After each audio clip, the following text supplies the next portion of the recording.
এর জন্য একটু ছোলাটা ভাবলাম ভিজিয়ে রাখি। দুদিন ধরে ছোলা খাওয়া হচ্ছে না। আর কি বলে, এই যে বাটিটা এমন দেখতে মনে হচ্ছে, আসলে এই যে এখনই জাস্ট হচ্ছে আমি রুটি বানালাম, তো এই বাটিতেই হচ্ছে আটাটা মেখেছি। আর একটা জিনিস দেখাবো,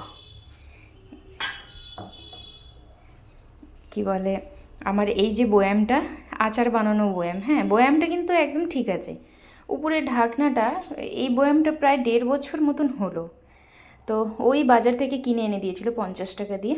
তো আচার বানাতাম, যে কোনো আচার বানানোর সময় এই বয়ামেই আমি আর কি রাখতাম।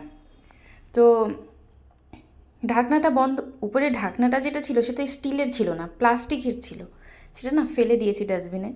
তো সেই ঢাকনাটা না বন্ধ করতে করতে উপরে ঢাকনাগুলো, মানে যেরকম এই যে এই ঢাকনাটা যেরকম প্লাস্টিকের হয় না, তো ঢাকনা বন্ধ করতে করতে এই যে সাইডেরগুলো না ফেটে ফেটে গিয়েছে, মানে একদম ফেটে, প্রথমে তো অল্প ছিল, তারপরে মানে সেটা মানে টাইট করতে গিয়ে ঢাকনাটা ফেটে গেছে।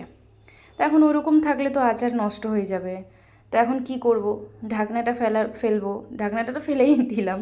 তো ভাবলাম এত সুন্দর একটা কাচের বয়ামটা ফেলবো, কি করি। তো এই আগের ফিশ ট্যাঙ্ক ছিল ওর ছোট্ট মাছ রাখার, সেটাও ওইভাবেই জল ভরে গাছটা দিয়ে রেখেছি, মানি প্ল্যান্ট।